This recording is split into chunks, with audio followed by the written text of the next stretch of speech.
Media మిత్రులందరికీ కూడా ముందుగా నా హృదయపూర్వకమైనటువంటి నమస్కారాలు. ఈరోజు రెండు ముఖ్యమైనటువంటి అంశాలు మీతో మాట్లాడాలనేటువంటి ఆలోచనతో ఈ పత్రికా సమావేశం ఏర్పాటు చేయడం జరిగింది. ముందుగా జిహెచ్ఎంసీ పరిధిలో ఉన్నటువంటి ఎలక్ట్రిసిటీ డిపార్ట్మెంట్కు సంబంధించి ఎస్పీడీసీఎల్ సిఎండి అట్లాగే ఎనర్జీ ప్రిన్సిపల్ సెక్రటరీ ఇన్ఛార్జ్గా ఉన్న సందీప్ కుమార్ సుల్తానియా గారు, మన ముషరాఫ్ గారు, అట్లాగే ఎస్పీడీసీఎల్ సంబంధించిన డైరెక్టర్లు, ఇన్ఛార్జ్ డైరెక్టర్లు, ఎస్సీలు, ఏడీల వరకు అందరినీ ఇక్కడ సమావేశపరిచి హైదరాబాద్ నగరానికి జిహెచ్ఎంసీ పరిధిలో ఉన్నటువంటి కన్జ్యూమర్స్ అందరికి కూడా ఎటువంటి ఇబ్బంది లేకుండా కరెంట్ అనేది నిరంతరం క్వాలిటీ సరఫరా జరగాలని, దానికోసం తీసుకోవాల్సినటువంటి అన్ని చర్యలు జాగ్రత్తగా తీసుకొని ముందుకు పోవాలని చెప్పి వారందరికీ స్పష్టంగా చెప్పడం జరిగింది. వర్షాకాలం, వానలు, రకరకాలైనటువంటి గాలి, వీటితో అక్కడక్కడ స్తంభాలు ఒరిగిపోయేటువంటి ప్రమాదం కానీ, వైర్లు వంగిపోయే ప్రమాదం కానీ, చెట్లు ఎక్కడైనా పడి వైర్ల మీద పడే ప్రమాదం కానీ, ఇవన్నీ ఉత్పన్నం కావటానికి అవకాశం ఉన్నటువంటి సీజన్ ఇది. ఈ సీజన్ దృష్టిలో పెట్టుకొని ముందు జాగ్రత్త చర్యలుగా అన్ని ప్రాంతాల్లో సిబ్బందిని అప్రమత్తం చేసి తగు చర్యలు తీసుకోవాలని చెప్పి వారందరికీ సూచించడం జరిగింది. అట్లాగే హైదరాబాద్ నగరం ఈ దేశానికే తలమానికంగా ఉన్నటువంటి గ్లోబల్ సిటీగా ఎదుగుతున్నటువంటి నగరం ఇది. ఈ ప్రాంతానికి పెద్ద ఎత్తున పెట్టుబడులు పెట్టడానికి గ్లోబల్ ఇండస్ట్రీస్ అంటే కార్పొరేట్ హౌజెస్ చాలా పెద్ద ఎత్తున ఇక్కడికి ముందుకు వస్తూ ఉన్నారు. సాఫ్ట్వేర్ రంగం కావచ్చు, ఫార్మా కావచ్చు, బయోటెక్ కావచ్చు, లేకపోతే ఇతరత్ర సర్వీస్ సెక్టర్ కావచ్చు, వీటన్నిటికి సంబంధించి పెద్ద ఎత్తున నగరాన్ని దృష్టిలో పెట్టుకొని మల్టీనేషనల్ కంపెనీస్ అన్నీ వస్తూ ఉన్నాయి. వాటికి కూడా ఎటువంటి ఇబ్బంది కలగకుండా ఇక్కడ పరిశ్రమలు పెట్టుకోవటానికి తగు రీతిలో క్వాలిటీ పవర్ అందుబాటులో ఉందనేటువంటి నమ్మకం కలిగించే విధంగా నిరంతరం సరఫరా చేసే విధంగా ఏర్పాట్లు చేసుకోవాలని వారు చాలా స్పష్టంగా చెప్పడం జరిగింది. వారికి ఉన్నటువంటి గత 7-8 నెలల సంవత్సరాల నుంచి శాఖలో ప్రమోషన్స్ లేవని, తద్వారా చాలామంది ఉద్యోగస్తులు మానసిక ఒత్తిడి గురవుతున్నారని సమావేశం దృష్టి తీసుకొని వస్తే ఆ ప్రమోషన్స్ గురించి కూడా యాజమాన్య స్థాయిలో ఉద్యోగస్తులు అందరితో మాట్లాడి తన నిర్ణయం తీసుకుని ముందుకు పోవాలని చెప్పి వారికి కూడా ఆదేశాలు ఇవ్వడం జరిగింది. హైదరాబాద్ నగర ప్రజలందరూ కూడా నేను విజ్ఞప్తి చేస్తా ఉన్నాను. ఈ శాఖ నిరంతరం ప్రజల కోసం అంకితమై పనిచేసేటువంటి శాఖ.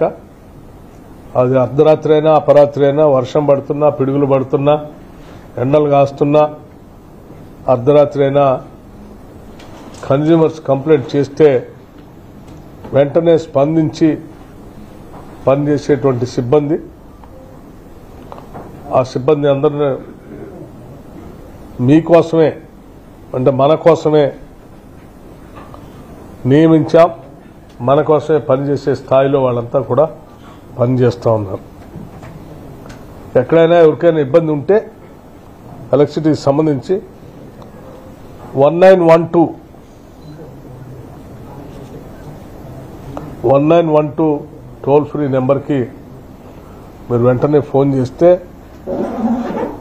అక్కడ నుంచి ఏ పరిసర ప్రాంతాల్లో ఈ సమస్య ఉత్పన్నమైందో ఆ ప్రాంతానికి సంబంధించిన క్షేత్రస్థాయి సిబ్బందికి కంట్రోల్ రూమ్ నుంచి వెంటనే సమాచారం పంపించడం, వాళ్ళు స్పందించడం అన్నీ జరుగుతాయి. దీనికి ఒక వ్యవస్థను ఏర్పాటు చేశాం. కన్జ్యూమర్స్ అంతా కూడా 1912ని మీకు ఎప్పుడు ఏ ఆపద వచ్చినా ఇబ్బంది వచ్చినా ఈ నెంబర్ని గుర్తుపెట్టుకుని దాన్ని డయల్ చేయవలసిందిగా విజ్ఞప్తి చేస్తా ఉన్నాం. నిరంతరం మీకోసమే ఈ శాఖ పనిచేస్తుందని కూడా మనవి చేస్తా ఉన్నాం. ఇది ఒక భాగం. రెండో అంశం,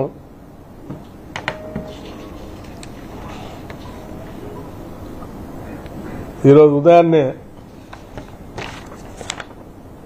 నిలువున విరిగిపడ్డ సుంకిశాల గోడ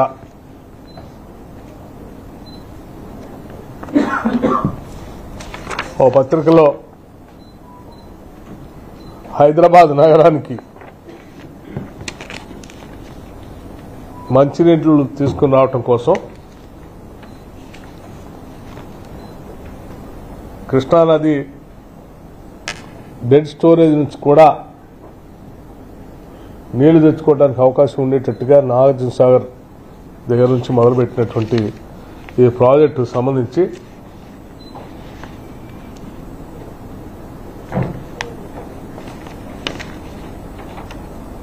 కడుతున్నటువంటి ఈ ప్రాజెక్టులో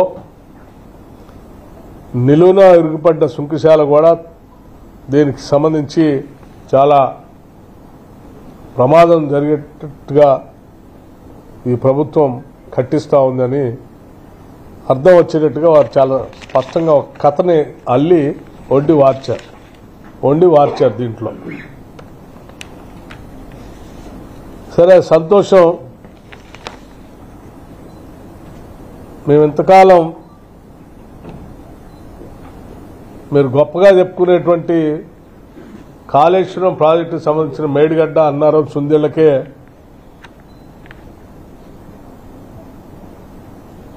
మీ ఏంటి క్వాలిటీ లేనటువంటి పనులు పరిమితం అయ్యాయేమో, మిగతా బాగానే ఉన్నాయో అనుకున్నాం.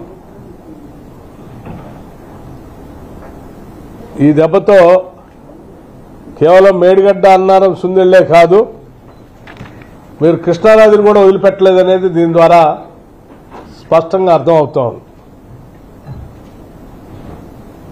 గోదావరిలో కట్టే వాటిని గోదావరి ఒక్కదాన్నే ఖతం చేశారనుకున్నాం.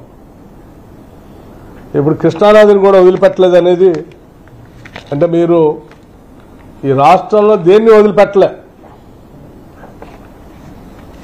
ఈ సుంకిశాల ప్రాజెక్టు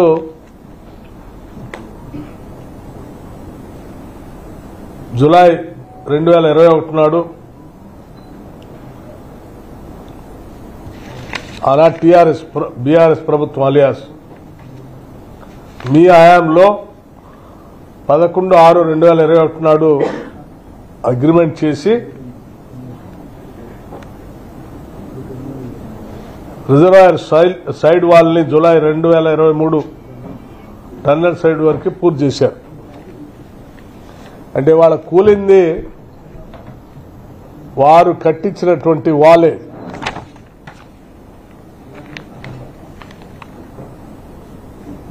సాగర్లో నీళ్లు వచ్చాయట, నీళ్లు వచ్చినాయి కాబట్టి కూలిందమ్మ. సాగర్లో నీళ్లు రాకపోతే ఏమొస్తుందండి? సాగర్ కట్టిందే నీళ్ల కోసం. ఆ నీళ్లలోంచే కదా పంప్ హౌస్ కట్టి నీళ్లు తెచ్చుకుందామని, డ్రింకింగ్ వాటర్ తెచ్చుకుందామని. వాటన్నిటిని దృష్టిలో పెట్టుకునే కదా మీరు డిజైన్ చేసి కట్టాల్సింది. అంటే మీ డిజైన్లు ఎంత లోపభూయిష్టంగా ఉన్నాయో దీని ద్వారా చాలా స్పష్టంగా అర్థమవుతుంది. మీ కట్టడాలు, మీ డిజైన్లు, మీ ఎగ్జిక్యూషను, మీ పాలన ఏ రకంగా ఉన్నాయో స్పష్టంగా అర్థం అవుతా ఉంది. ఏదో మీ పేపర్లో సుంకిశాల గోడ నిట్ట నిలున కూలింది, కాంగ్రెస్ ప్రభుత్వం రాగానే ఇవ ఇట్లా కట్టి ఇట్లా కూల్చారని చెప్పడం కోసం ఏదో ప్రయత్నం చేయడం కోసం ఈ దీంట్లో వార్త వండి మార్చారు. కానీ ఇది మేము కట్టింది కాదు, కట్టించింది కాదు, మా హ్యాంలో మొదలుపెట్టింది కాదు. తవర పుణ్యమే ఇది కూడా. ఆ గోదావరి మేడిగడ్డ పాపంతో పాటు ఈ పాపం కూడా మీదే. రాష్ట్ర ప్రజల సొమ్ముని, ధనాన్ని ఏ రకంగా నష్టపోయేటట్టు చేశారో వీటిని చూస్తూ ఉంటే అర్థమవుతాం. ఇంకా మీరు మొదలుపెట్టించినటువంటి మిగతా ప్రాజెక్టుల పరిస్థితి ఎట్లా ఉన్నాయో, భవిష్యత్తులో వాటి సంగతి కూడా ఎట్లా ఉంటుందో తేలుతుంది.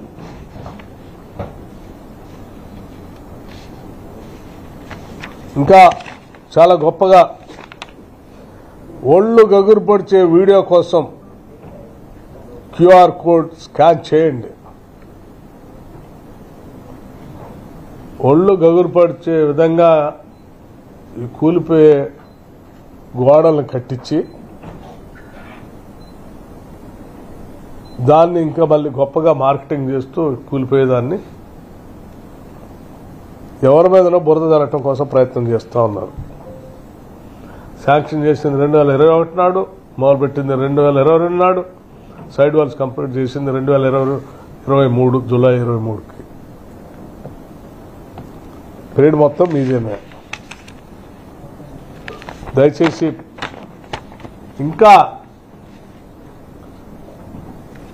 నేను ఉన్నది లేనట్టు, లేనిది ఉన్నట్టు భ్రమలు సృష్టించి మీ తప్పిదాలని, మీరు చేసిన పాపాలను ఎవరి మీదనో రుద్ది దానికి ఇంకెవరినో వేరే రకమైనటువంటి వ్యక్తులుగా చిత్రీకరించడానికి మీరు చేసే ప్రయత్నం ఈ డేట్స్తో సహా నేను చెప్పాను. వీటి ద్వారా పూర్తిగా అవగతం అవుతూ ఉంది. ఇది రెండో అంశం. ఈ సుంకిశాల పైన ఇటువంటి నిర్ణయాలు, పనులు చేయటమే కాకుండా ఏదో పత్రిక చేతిలో ఉందని, సోషల్ మీడియా చేతిలో ఉందని, ఓ టీవీ ఛానల్ చేతిలో ఉందని ఆనాడు సంపాదించిన అక్రమ డబ్బంతా పెట్టి వీటన్నిటిని పెంచి పోషిస్తూ ఇటువంటి తప్పుడు కథనాలు రాసి ఇంకా ప్రజల్ని మభ్యపెట్టడం కోసం ప్రయత్నం చేస్తే, అంటే ఎవరి మీదనో తప్పుడు, ఇది ఎవరిదో పాపం అన్నట్టుగా తప్పుడు కథనాలు సృష్టించడానికి ప్రయత్నం చేస్తే తెలంగాణ ప్రజలు ఇప్పటికే చాలా గట్టిగా బుద్ధి చెప్పారు. ఇక భవిష్యత్తులో మిమ్మల్ని లెగవలేరు కూడా. దీన్ని చాలా తీవ్రంగా తీసుకుంటూ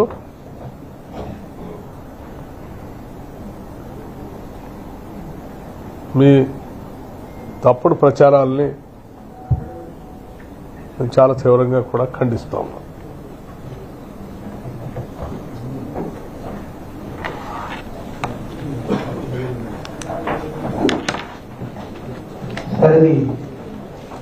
మాన్సూన్ సీజన్ జాగ్రత్తల కోసం ఏమేమి గుర్తించారు, ఫీడ్బ్యాక్ ఏం ఆదేశాలు ఇచ్చారు?